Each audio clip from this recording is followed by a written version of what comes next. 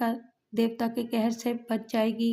وہ کسی قیمت پر پرشباب حسن کی دیوی سے محروم ہونا نہیں چاہتا تھا۔ لڑکی کی اس دھمکی نے اسے مشتعل کر دیا تھا۔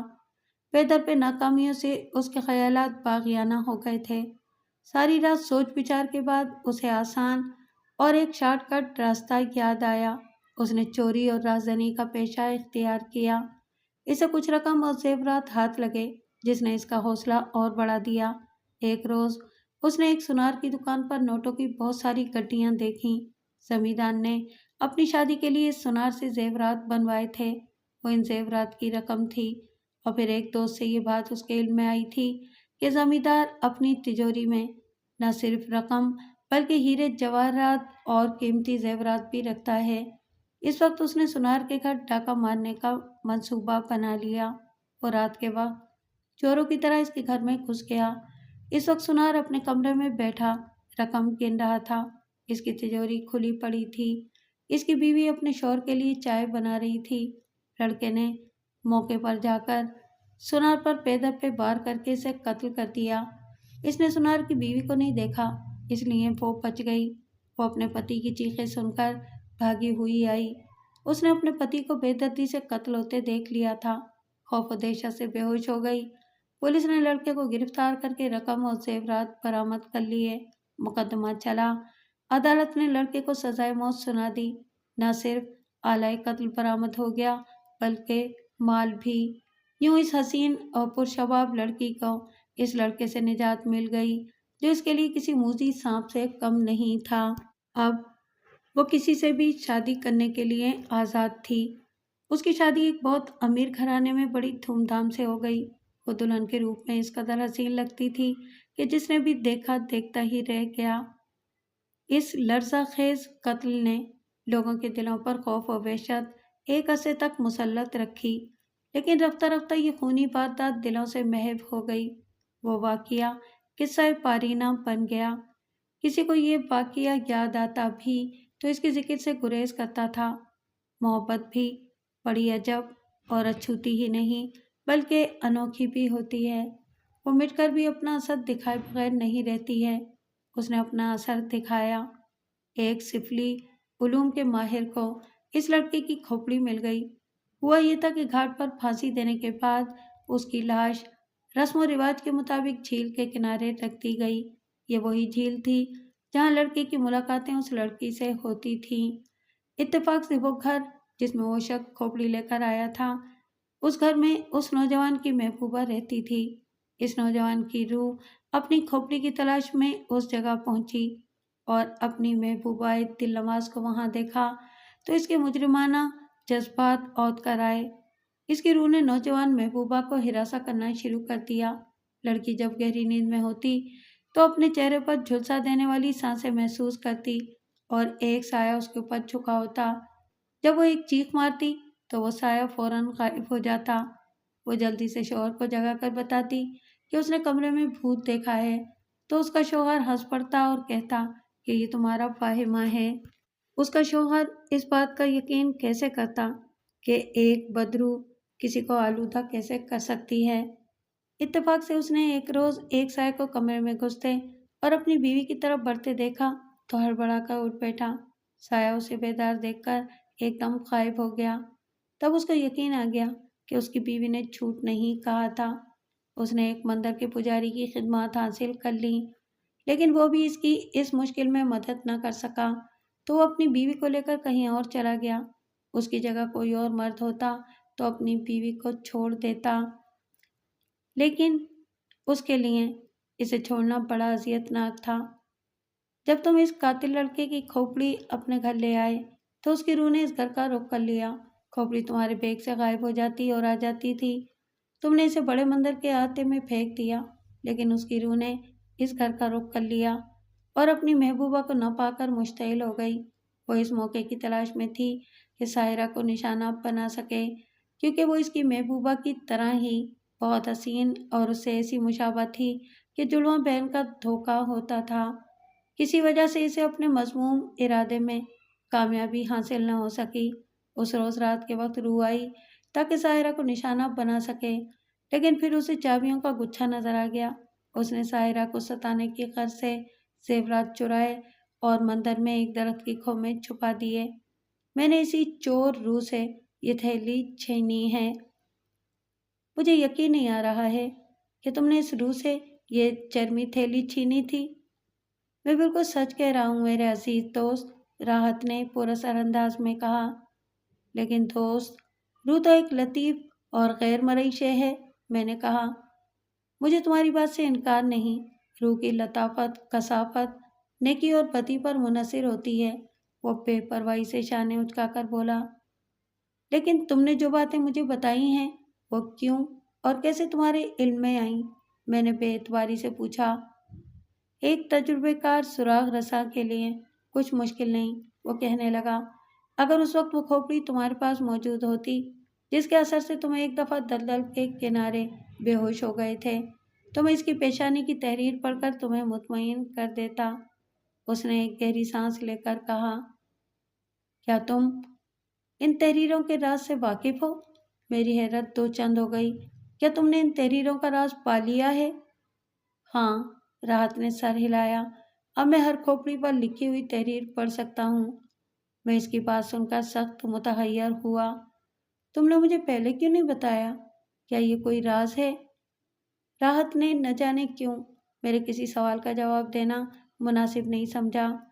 میں نے بھی کل اتنا مناسب نہیں سمجھا اور اپنی نگاہیں اس کے چہرے پر مرکوز کر دیں۔ چاندنی میں اس کا چہرہ ایسا مدقوق، لاغر اور خوفناک لگا کہ میرے رونگٹے کھڑے ہو گئے۔ ایسا لگ رہا تھا کہ وہ ابھی ابھی قبر سے نکلا ہو۔ دراصل وہ ابھی تک پوری طرح صحت یاب نہیں ہوا تھا، بیماری نے اسے دیمک کی طرح چاٹ لیا تھا۔ راحت نے میرے خوف کو بھانپ لیا۔ وہ ایک جھٹکے سے اٹھ کھڑا ہوا۔ اس نے مجھ سے مصافحہ بھی نہیں کیا اور مخالف سمت بڑھا۔ کچھ دیر بعد وہ میری نظروں سے اوجھل ہو چکا تھا۔ اس کے جانے کے بعد مجھ پر لرزہ طاری ہو گیا۔ خدا جانے میں کس طرح اپنے کمرے تک پہنچا۔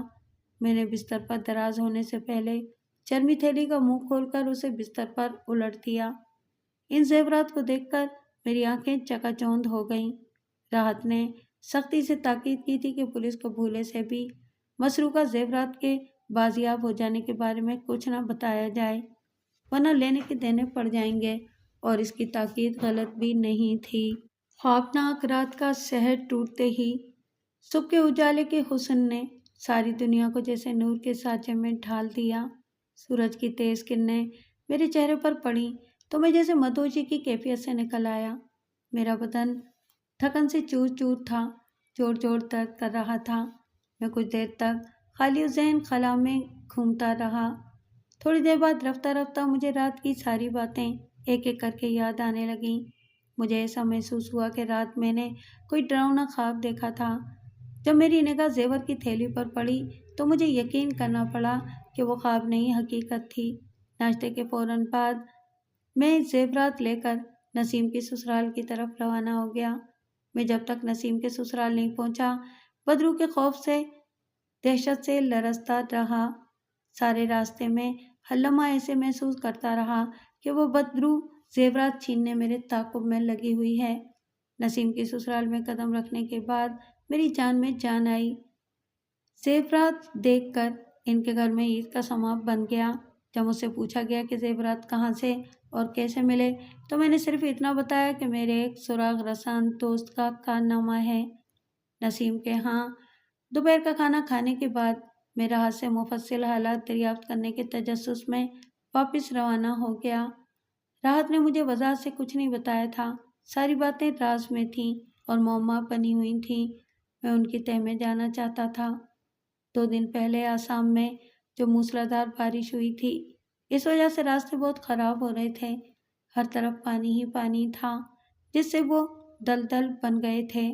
میں نے نصف راستہ طے کرنے کے بعد سوچا کہ واپس چلا جاؤں، لیکن پھر خود کو آمادہ کر کے راحت کے گھر کی طرف جانے لگا۔ 2-1 تالابوں اور جھیلوں پر میں نے انسانی کھوپڑیاں پڑی دیکھیں تو ایسے لگا کہ ان میں اس قاتل لڑکے کی کھوپڑی بھی موجود ہے جو اپنی محبوبہ کی تلاش میں سرگرداں ہیں۔ راحت نے اس روح کو بھگا دیا تھا، لیکن اس بات کا کبھی امکان تھا کہ وہ دوبارہ آ جائے اور اپنی محبوبہ کو تلاش کر کے تنگ کرے۔ میں جس دن کھوپڑی کو مندر کے احاطے میں پھینک کر آیا تھا، اس دن سے وہ سایہ نظر نہ آیا تھا۔ اس کی وجہ یہ تھی کہ یہاں رات کے وقت میں کلام الہی پڑھ کر اپنے اوپر دم کر لیا کرتا تھا۔ اسی کا اثر تھا کہ سائرہ بھی اس کا نشانہ بننے سے محفوظ رہی تھی۔ میں نے کیسے یہ دشوار گزار، ناہموار اور پانی کیچڑ سے بھرا راستہ طے کیا، میرا دل ہی جانتا ہے۔ جب میں اس گھر کے احاطے میں گیا تو اس کا نقشہ یکسر بدلا ہوا پایا۔ پہلے تو یہ خیال آیا کہ میں غلطی سے کسی اور گھر میں گھس آیا ہوں، لیکن ایک نشانی ایسی تھی جس سے دھوکہ نہیں کھا سکتا تھا۔ اس گھر کے سامنے ایک چبوترا بنا ہوا تھا، بیل پوش منڈیر بھی لٹک رہی تھی۔ سبزہ اجاڑ اور پامال ہو چکا تھا۔ بارش نے اسے کسی مفتوحہ علاقے کی طرح طاقت و تاراج کر دیا تھا، اور کثرت بارش سے پھول اور پودے زمین پر لمبے لیٹے ہوئے تھے۔ بدشگونیوں کے آثار دیکھ کر نہ صرف میرے دل پر چوٹ لگی، بلکہ میں سخت پریشان اور بدحواس ہو گیا تھا۔ پھر میں بہشت زدہ ہو کر جھونپڑے کی طرف کوندا بن کر لپکا، مگر جھونپڑا بھی اسی طرح ویران، اجاڑ اور سنسان سا تھا جیسے یہاں کسی انسان کا گزر نہ ہو۔ دروازے پر کنڈی چڑھی ہوئی تھی، تمام کمرے بند تھے۔ رات کی اس کمرے میں رہائش تھی، وہ شاید کہیں گیا ہوا تھا۔ میں کنڈی کھول کر کمرے میں گھسا اور ایک دم اچھل پڑا۔ کمرے میں ایک بڑی سی قبر دکھائی دی جو بالکل تازہ بنی ہوئی تھی۔ قبر کو دیکھ کر میں کانپ اٹھا۔ طرح طرح کے وسوسوں اور اندیشوں کے سانپ پھنکارنے لگے۔ یہ کس کی قبر ہو سکتی ہے؟ چند لمحوں کے بعد راحت کا بوڑھا ملازم کمرے میں داخل ہوا۔ اس کی آنکھیں سوجی ہوئی تھیں۔ راحت کہاں ہے؟ میں نے سوال کیا۔ اور یہ کس کی قبر ہے؟ وہ وفات پا گئے، اس نے غمگین لہجے میں بتایا۔ مجھے اس کی بات پر یقین نہیں آیا۔ سینے میں چھری اترتی ہوئی محسوس ہوئی۔ کب انتقال ہوا؟ کل شام، اس نے بتایا۔ آج فجر کی نماز کے بعد ان کی تدفین ہوئی۔ ان کی والدہ صدمے سے بیمار ہو گئیں، ان کے والد انہیں اسپتال لے گئے ہیں، وہ بتایا جا رہا تھا، اور میں حیرت سے اسی سوچ میں کھڑا تھا کہ کل شام راحت کی وفات ہوئی ہے، تو رات جو میرے پاس آیا تھا وہ کون تھا؟ کیا وہ راحت کی روح تھی جو اپنا وعدہ پورا کرنے آئی تھی؟